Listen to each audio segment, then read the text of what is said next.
Department of Justice criminal investigation of Derek Chauvin, looking now into an alleged incident from 2017 involving a 14-year-old boy. TJ Holmes is here with this story. Good morning, TJ. Cecilia, good morning to you. We know Chauvin knelt on top of George Floyd for 9 minutes and 29 seconds. He allegedly knelt on top of a teenage boy for 17 minutes.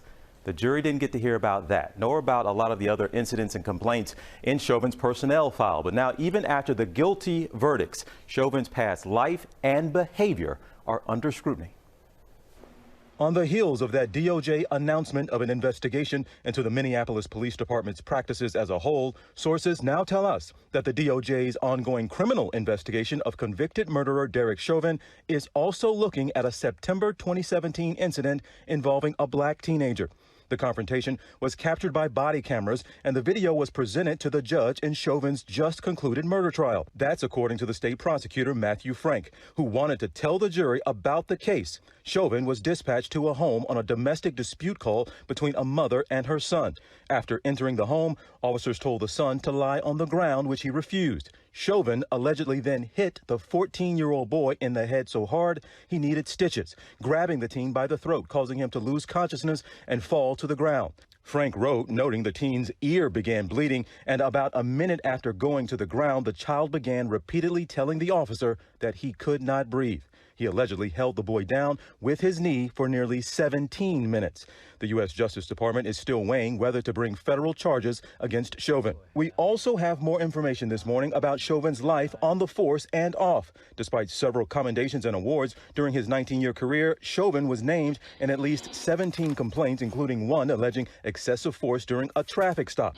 But the jury, who found Chauvin guilty on all 3 counts, was not privy to the entirety of that information. We mentioned those 17 complaints against him in his file. Only one resulted in any type of action, any discipline, and those were simply letters of reprimand. All this right now with ABC News Chief Legal Analyst Dan Abrams. Dan, let's just go right there with what TJ was saying, that Chauvin had this case allegedly using his knee to hold down a teenager for nearly 17 minutes. Why wouldn't the jury have heard about a case like that? So typically, you don't admit in what are called bad acts, prior incidents, even prior crimes against a defendant in a trial, because you want the jury to decide the case based on the evidence in front of it. You don't want them saying, well, he seems like the kind of guy who would do X, Y, or Z. Now, there are certain exceptions. If you can show, for example, that it shows it's his MO. This is the way he deals with things. If there's a specific reason related to the case, the judge did allow prosecutors to present certain limited information about Chauvin's past, but not this incident. And you think back to the trial, you think how much of George Floyd's past, particularly his struggles with addiction, came up in that trial. But you don't hear in-depth details about Chauvin's policing history. Is that unusual? Could it come up in sentencing? Yes, it will come up in sentencing, meaning at sentencing, you have a much bigger opportunity, a broader opportunity to present evidence about who the person is. And that's going to come in front of the judge. And I think a lot of what we're talking about is going to be heard by the judge in the context of sentencing. With regard to George Floyd, again, the judge did not allow in a lot of evidence that the defense wanted about George Floyd. But in this case, the defense was that it could have been a drug overdose, and there were drugs found in his system in this case. Not that it was some other case, not that he used drugs, and that therefore shows something. It was related specifically, the judge ruled, in this case, and that's why you heard some of that information about George Floyd's past drug use from the prosecution, by the way, as well, in an effort to say that this was not the cause of his death here. Okay. It was an incident. And what they filed was what Chauvin said happened, and then a description of what the body cam actually showed happened in this prior incident involving Derek Chauvin. First, let me tell you what Chauvin's account is. Chauvin's arrest of a 14-year-old boy was based entirely on the written reports of Officer Chauvin and another officer.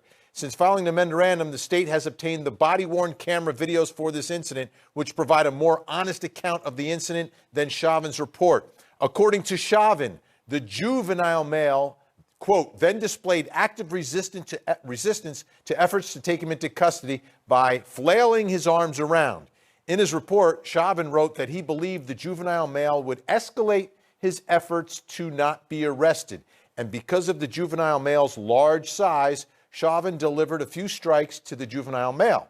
As the male kept pulling his arms in front of his body, Chauvin applied a neck restraint and was then able to roll the juvenile onto his stomach and grab his left wrist so that cuffing could be completed. Chauvin then used body weight to pin the juvenile male to the floor. That's what Chauvin said happened in his report.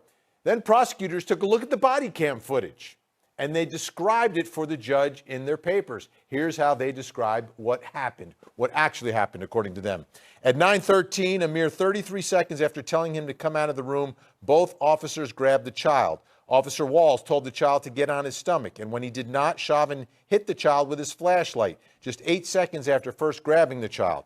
2 seconds later, Chauvin grabbed the child's throat and hit him again in the head with his flashlight. Chauvin told Officer Walls to use his taser on the child, but Walls did not have a taser.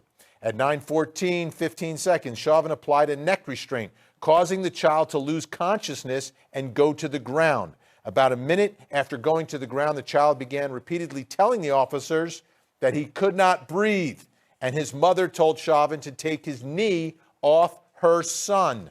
The mother repeated that her son was in handcuffs and told Chauvin a fourth time that he should take his knee off her son. As Chauvin and Walls tightened the handcuffs, Chauvin removed his knee from the child's back some 17 minutes after restraining him to the floor and kneeling on him. They want the jury in the George Floyd case to see that video they just described.